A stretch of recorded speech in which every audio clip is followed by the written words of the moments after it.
In today's video, I'm going to teach you how to delete your Substack account. Before we begin, keep in mind that deleting your account is a permanent action. It will remove your access, and depending on your setup, it can also affect your publications, your subscribers, and any emails you send through Substack. So only follow through with this process if you're absolutely sure you no longer want to use the platform with this account. First, go ahead and log into your Substack account using your usual login details. Once you're logged in, look over to the left-hand side of the screen. You should see a navigation panel with several options. In that panel, find the option labeled Dashboard and click on it. This will take you to your main Substack dashboard, where you normally manage your posts, subscribers, and other settings. Now that you're inside the dashboard, move your attention to the top right corner of the page. You'll see your profile icon there, which might be a small image or simply a placeholder with your initials. Click on that profile icon. A drop-down menu will appear showing a few different options related to your account.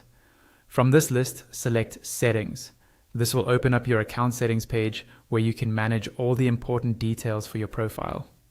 On the settings page, you'll see several sections, usually organized into different categories. What you need to do here is scroll all the way down to the bottom of the page. Take your time and make sure you reach the end, because the option we're looking for is located there.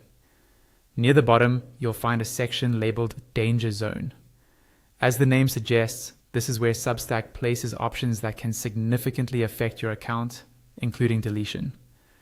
Within the Danger Zone section, look for the text that says Delete Your Account. To the right of that text, there will be a button labeled Delete Account.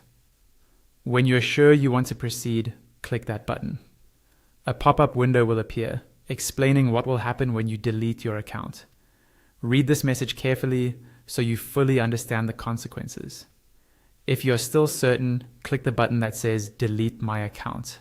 After that, another pop-up will appear at the top of your screen. This one is a confirmation step. It will ask you to type your email address into the field provided to verify that you really want to delete the account. Carefully type in the email address associated with your Substack account, double check for any typos, and then click OK. Once you do that, your deletion request will be confirmed, and your Substack account will be deleted according to their process.